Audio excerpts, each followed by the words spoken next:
Hey guys, this is the Vanguard podcast. I'm Gavin. And I'm Zac. And we've just been joined by Joseph Kishore, presidential candidate of the Socialist Equality Party. How's it going today, Joseph? Good. How are you guys doing? Doing pretty well. Doing great. Yeah, it's a pleasant day here in Kansas City. Obviously, the word socialism, has a lot of connotations for a lot of people, a lot of voters, due to decades of pro-capitalist propaganda and general misinformation and ignorance out there about what socialism is and means. For anyone listening to this who may not be as in deep, in politics and philosophy as the three of us are here, Joseph, could you explain just what socialism means to you and explain why you believe it to be the way forward for our country? Well, I would say not just for our country, but for the world. I think central to our perspective, the Socialist Equality Party is an international perspective. World capitalism has failed. It has failed miserably. It is producing disaster. I mean, obviously, with the pandemic, in a certain sense, an expression of that. But I think it is a product of much deeper causes, massive inequality above all. There's one person who asked for a definition of socialism. He said it's the systematic science of equality, which I think, there's a real element of truth to that. I mean, what socialism fights for is social equality. Social equality can only be achieved through ending capitalism, a system based upon exploitation, and creating a world economy in which the forces of production, that is, the gigantic corporations and banks, are controlled democratically on the basis of social need rather than private profit. I would say the basic definition of socialism. But that means that the working class has to take political power from the ruling oligarchs and restructure society on the basis of its interests. Yeah, definitely. I think over the past 5 years, since the Bernie Sanders launched domestically, there's been obviously a groundswell of support for progressive democratic socialist policy. I'm wondering if you could talk about where that intersects with the party policy that you're proposing and where it diverges. Well, I think, first of all, actually, in relationship to the first question about the popularity of socialism, I mean, I think that there's growing support for socialism. It's not really a dirty word anymore. It's people sort of see the reality of capitalism, and there is support for socialism, and that has been expressed in the campaign of Sanders, for example, or the support for the campaign of Sanders. The Socialist Equality Party has been been opposed to the Sanders campaign from the beginning, both in 2016 and 2020.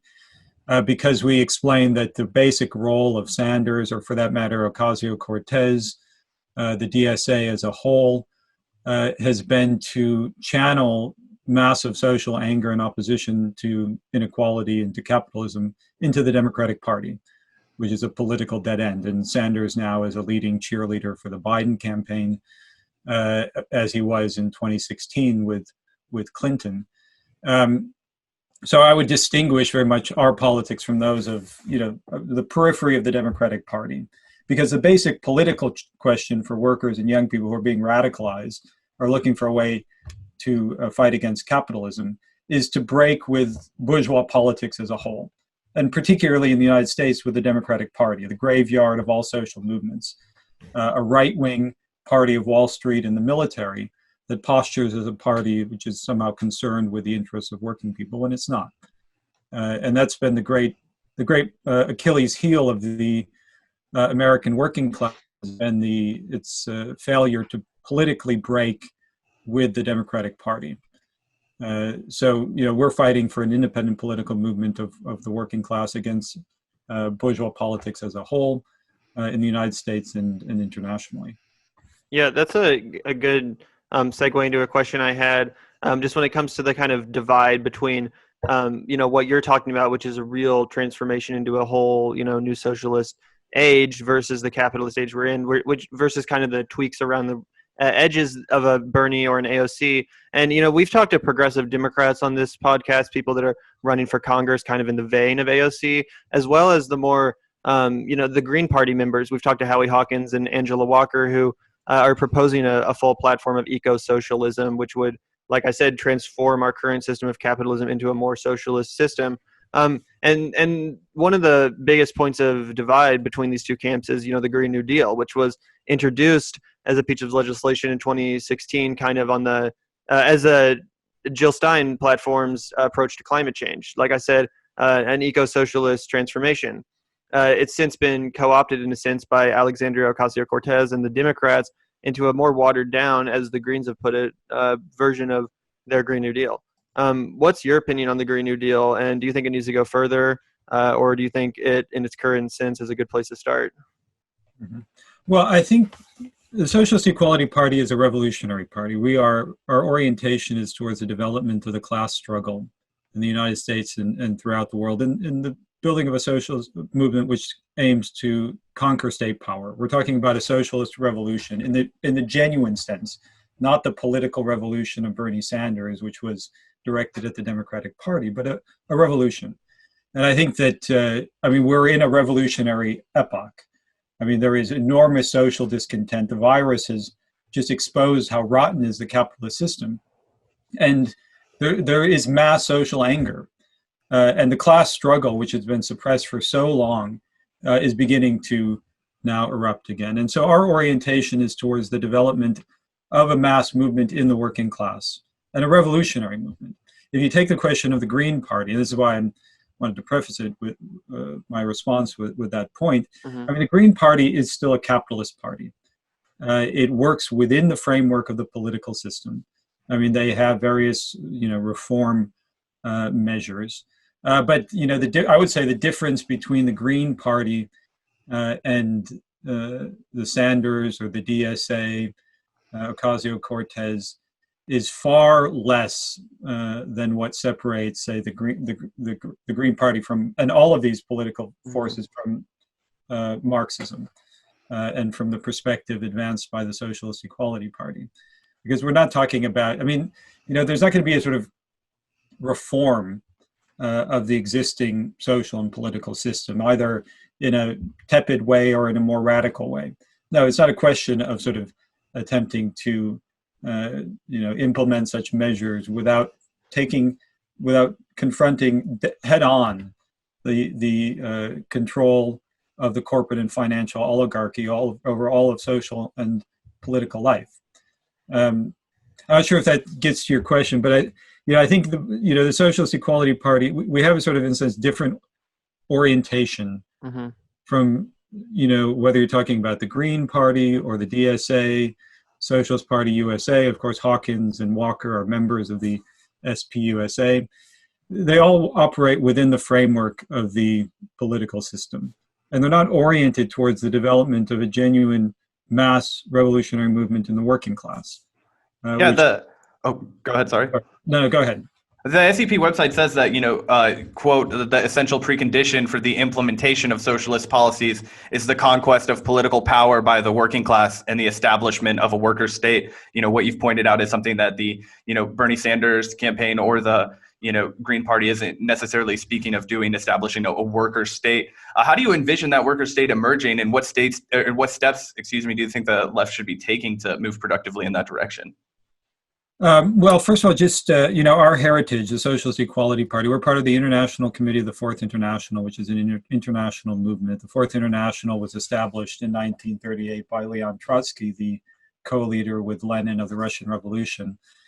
So our perspective is rooted in the traditions of Trotskyism, of revolutionary Marxism, Russian Revolution itself, which was betrayed by Stalin and Stalinism, the rise of a right-wing conservative nationalist bureaucracy in the Soviet Union.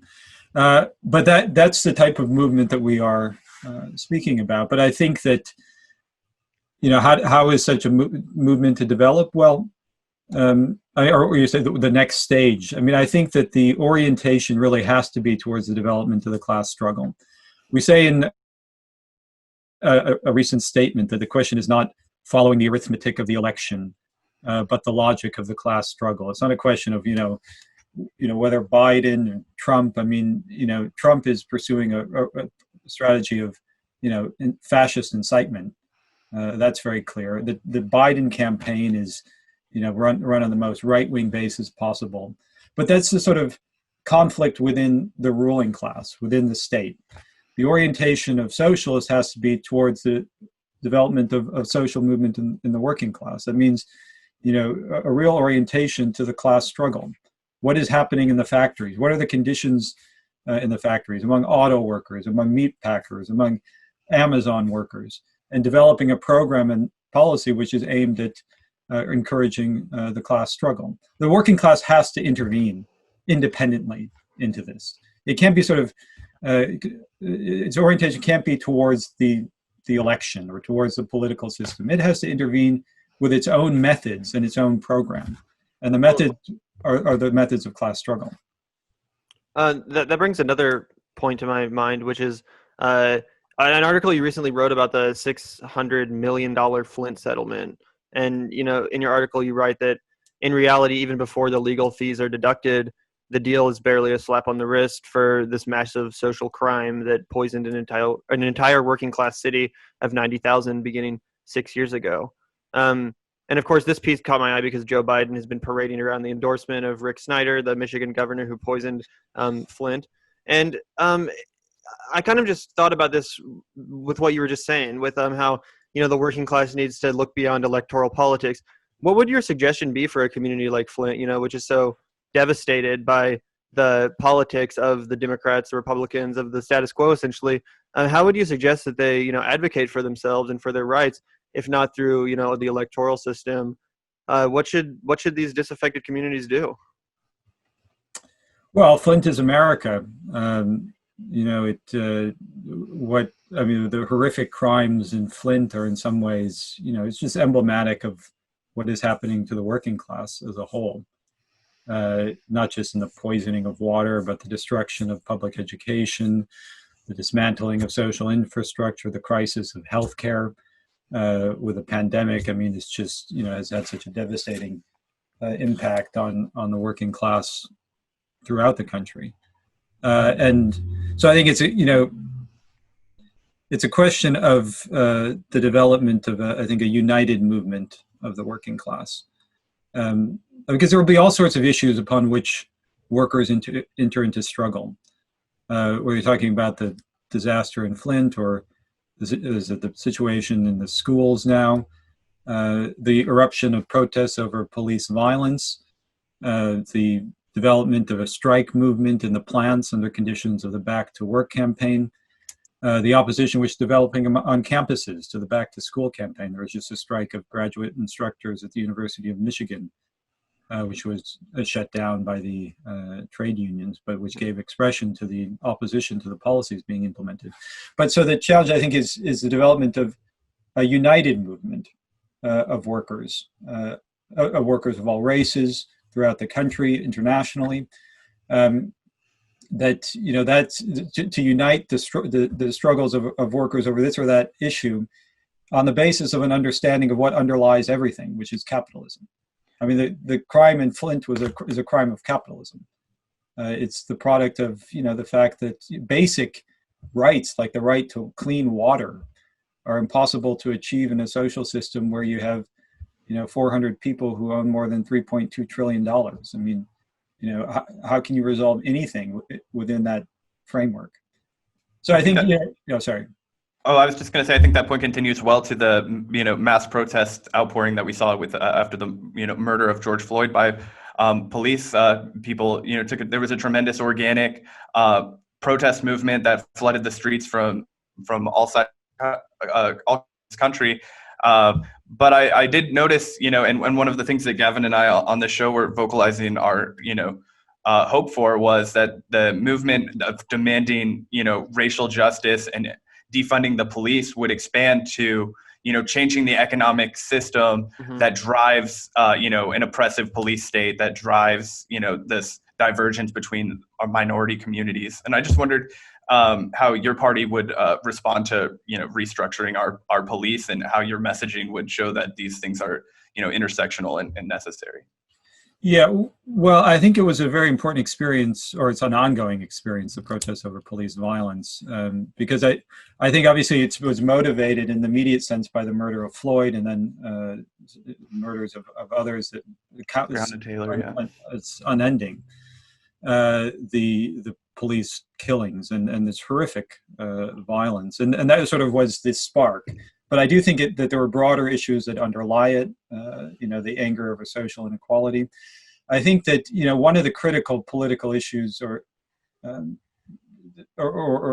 questions of political clarification that workers and youth have to a process that workers and youth have to go through is to understand the way in which the protests were, I would say, politically hijacked by the Democratic Party and certain layers around them, and directed entirely on questions of race. Obviously, racism exists, and it is cultivated particularly in the police, who are drawn, from the most right-wing and fascistic layers, and Trump is certainly cultivating such layers. But when you're talking about the police, you're not talking about white supremacy, and you're not talking about the oppression of blacks by whites. You're talking about the oppression of workers and youth by the capitalist class. That the police is an instrument of class rule, not racial domination. But there's this whole narrative, which is really promoted by the Democratic Party and certain political organizations around it, that the basic problem in the United States is a conflict between white America and black America. Mm-hmm. And it's, I think, a very wrong and dangerous conception, because what it really does is it cuts off the fight against police violence from the social force which is capable actually of ending it, which is the working class, including white workers. I think so. In order to really develop a movement against police violence, which is connected to a fight against capitalism, it's really, one has to fight to develop an understanding that the police are an instrument of class rule, that their aim is to uphold a society based upon exploitation and oppression. So therefore a fight against police violence is a fight against capitalism. But that really requires a political opposition to certain conceptions which are really promoted by the media, except that, that this is fundamentally a question of racial conflict. I think that a clarification on that is central to developing and it's promoted by all the so-called left organizations, that America is dominated by race conflict, and that really cuts across the development of a independent movement of the working class, in our view. Yeah, I think that it's pretty clear that America has always directed the conversation towards race so that we wouldn't have to address our and obviously that has had catastrophic and devastating consequences for minority communities that have been have experienced the violence that racism perpetuates. I wanted to take an even broader look at the scale of violence perpetuated by the United States. Obviously one of the most frustrating and devastating elements of the two-party duopoly is the perpetuation of the military-industrial complex, and each party every election cycle trying to out-hawk each other, whether that was Obama turning to shadow wars and drone strikes after the unpopularity of the Bush administration, Donald Trump voicing this isolationist rhetoric while increasing drone strikes by 400% since his presidency. I'm just wondering if you could speak a little bit to what your party's vision of the future of U.S. foreign policy would be, particularly as it pertains to our direct military involvement in the Middle East and Africa. Yeah, well, the fight against imperialist war is not possible without the fight against capitalism, and the fight against capitalism is not possible without the fight against imperialism. And I think the situation is very dangerous, to say the least. I mean, you've had now decades of unending war carried out by the United States, from the first invasion of Iraq in 1991, the war in Yugoslavia under Clinton, of course, the invasion of Afghanistan, and the second war against Iraq under Bush, the continuation under Obama, and the drone strikes.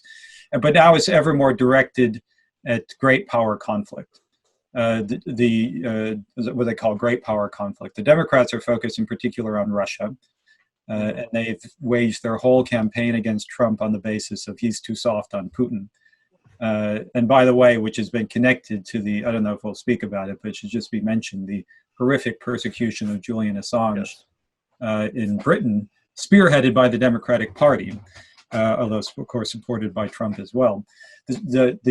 Trump is more focused on China, and the closer the election comes, there's always a danger of what they call an October surprise, whether it's some sort of conflict which is instigated with China or with Venezuela or with Iran. But this is American imperialism. The United States the American ruling class has sought to maintain its interests and domination in two ways. One has been the brutal exploitation of the working class and the transfer of wealth from the working class to the rich. And the other has been to utilize its massive military force to conquer the world through violence. So we call for the dismantling of the military intelligence apparatus. These vast resources should be devoted to social need, not the building up of the means of destruction.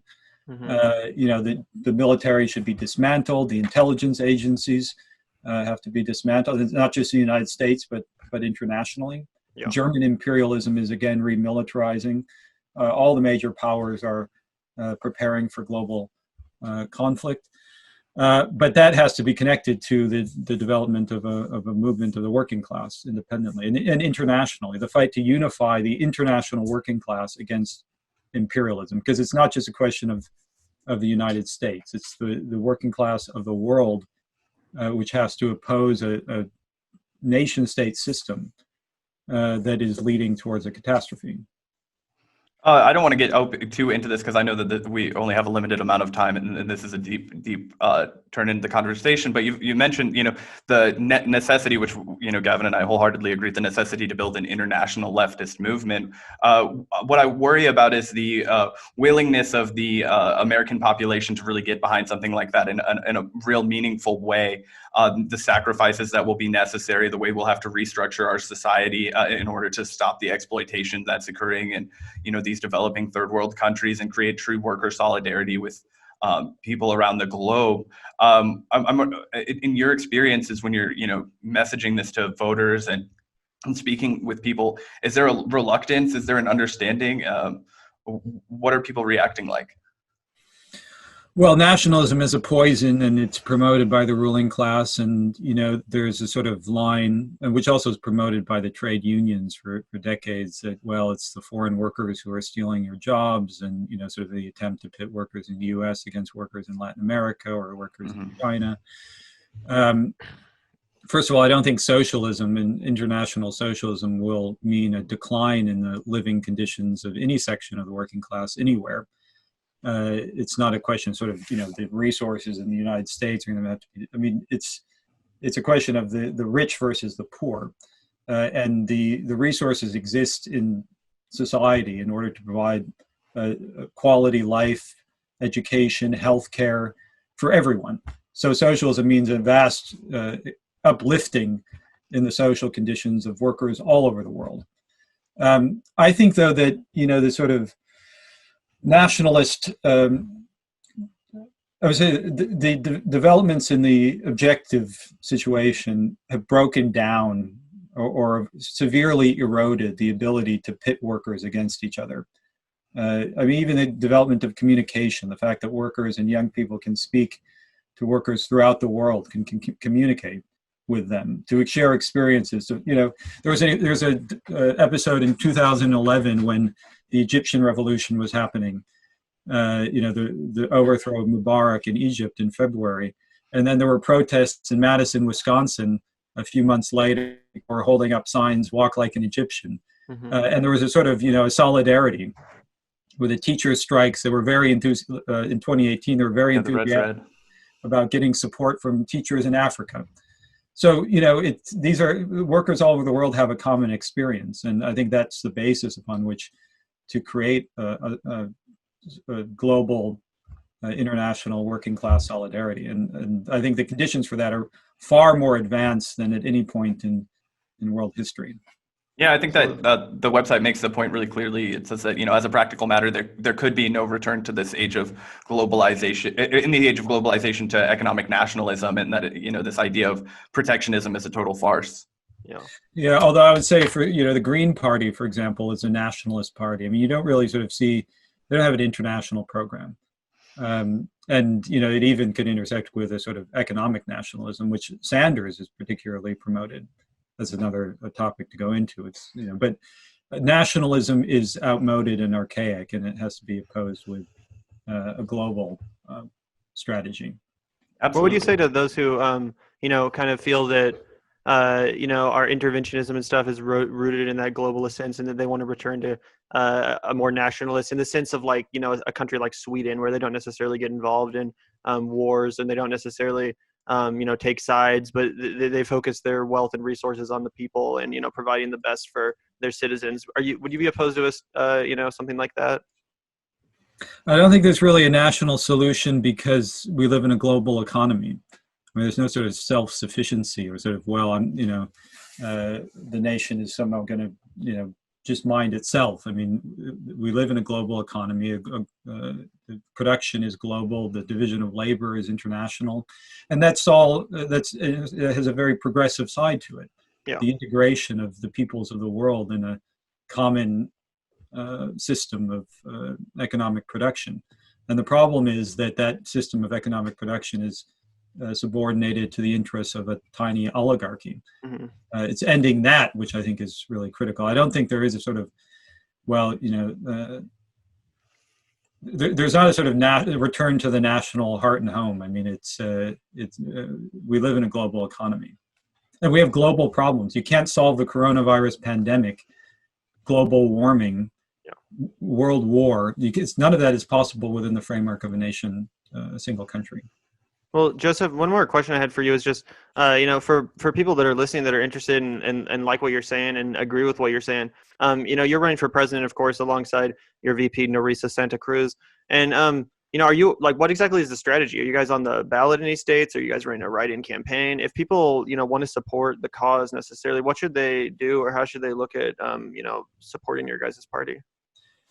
We're on the ballot in one state, Colorado. Okay. We'll be running write-in campaigns everywhere else. The Supreme Court and other courts have essentially ruled that in order to get on the ballot, we had to gather thousands and thousands of signatures in the midst of the pandemic, and we refused to do that and endanger the lives of our supporters and everyone else. But the courts ruled that we had to. As a result, we're not on the ballot because they don't want socialism on the ballot, and they're terrified of it. How to support it is to join our party. As I said, our orientation is not to the elections in that sense. And we want people to vote for us, but to be frank, even the write-in, you can write it in, and there's no guarantee that it'll even be counted. This is, not a democratic process. But we are oriented to the development of a movement in the working class. The World Socialist website is read by thousands and thousands of workers. That's what we are fighting to develop. So I would encourage people who want to get involved in the campaign to sign up at socialism2020.org, read the World Socialist website. There it is. Read the World Socialist website, wsws.org. You can also follow us on social media.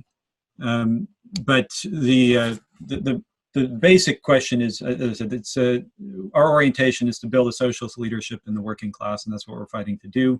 We're doing it in the elections in the next 6+ weeks, and we'll be doing it after the elections, whatever happens. Awesome. Well, Joseph, we really thank you for your time today, and appreciate you speaking with us. It was a great chat. Great. I was glad to be here. Thanks a lot.